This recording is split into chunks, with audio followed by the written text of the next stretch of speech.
stupid childish problems. Teníem un grup a l'escola de música on estudiava a Igualada, ens faltava el cantant. I em vaig oferir. I vaig descobrir que la veu era una de les coses que no coneixia, que sempre havia tingut la curiositat de puc cantar o no? I em va agradar molt, em va agradar moltíssim, i llavors jo crec que arrel d'allò, de descobrir la veu com a instrument, els meus gustos musicals van anar canviant a no tant guitarres i solos, sinó més a melodies o més a la sonoritat acústica.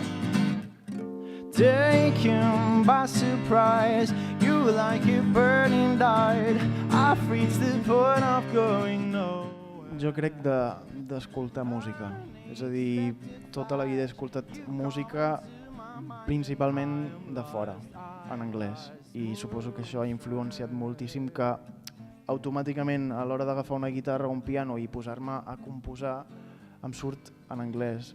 Escriure lletres en anglès és més fàcil. But another part of me is much wilder and it sets me free, yeah.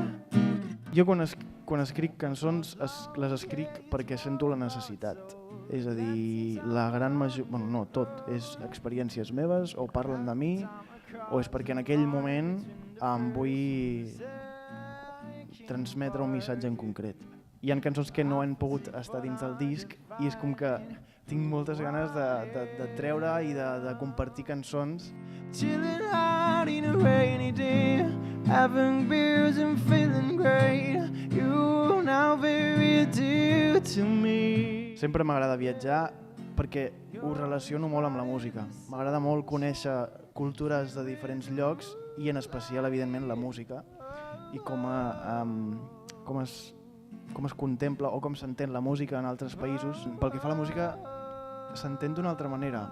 Tu vas a França i dius sí, és que sóc artista i et posen en un pedestal. És un uah. Tu vas aquí i dius sóc artista, a vegades se'n riuen de tu.